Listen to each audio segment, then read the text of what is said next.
सूरज के धब्बों में बहुत जबरदस्त बदलाव आया है। आने वाले 6 सालों में सूरज के धब्बों में बहुत जबरदस्त बदलाव आने वाला है।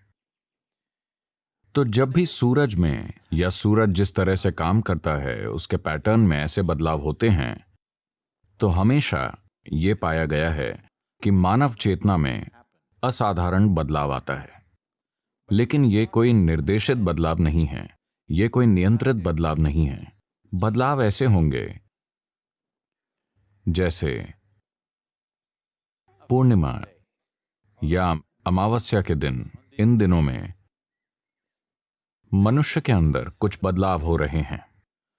ज्यादातर लोग उस पर ध्यान नहीं देते, लेकिन ऐसा हो रहा है।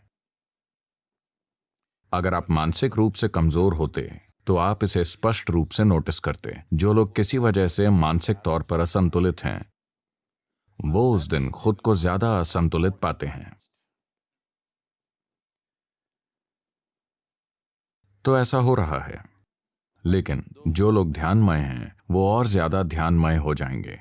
जो लोग कोमल हैं वो और ज्यादा कोमल हो जाएंगे। जो लोग प्रेममय हैं वो और ज्यादा प्रेममय हो जाएंगे।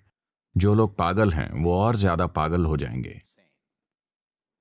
तो ये एक तरह की तीव्रता लाएगा, लेकिन ये दिशा नहीं देता।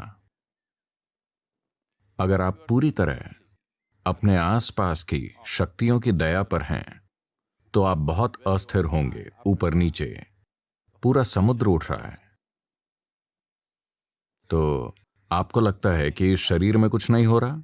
निश्चित रूप से हो रहा है। अब सूरज के धब्बे निश्चित रूप से एक तरह की अस्थिर ऊर्जा पैदा करेंगे, लेकिन वो मनुष्यों के लिए कैसे काम करेगा, ये हमारे ऊपर है। इसीलिए मैंने कहा कि अगर हमारे पास एक भविष्यवाणी है और हम उसका इंतजार करते हैं, तो हमें नहीं पता कि क्या होगा। अगर हमारे पास एक योजना है, तो कोई अस्थिर स्थिति एक संभावना भी है, क्योंकि चीजें गतिशील हैं, चीजें ज्यादा तरल हैं। यही समय है चीजों को अपनी मर्जी से ढालने का। तो ये एक संभावना है। क्या इसका अर्थ ये है कि संभावना सिर्फ अभी है, पहले नहीं रही? नहीं, ये चीजें हमेशा होती रही हैं। कुछ समयों पर शायद वो बाकी समयों से थोड़ी ज्यादा हो। तो प्रकृति के अर्थ में पृथ्वी जिस तरह काम करती है, उस अर्थ में कुदरती और खगोलीय शक्तियां जिस तरह से इस ग्रह पर काम करती हैं, आने वाले 6 सालों में वो कुछ अलग होगा। शायद कुछ सही शब्द नहीं है,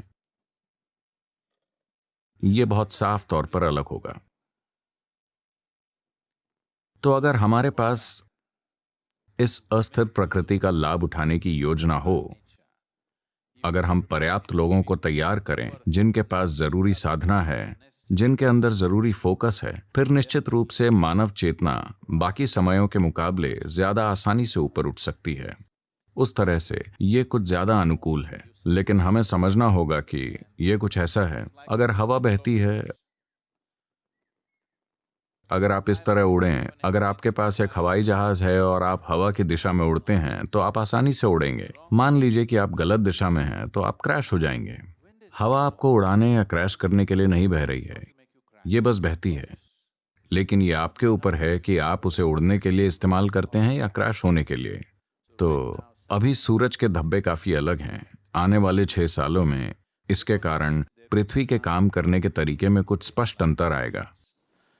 We can rise or we can crash. हम उठ सकते हैं या क्रैश कर सकते हैं। मेरे पास उठने की योजना है, कृपया मेरे साथ चलिए।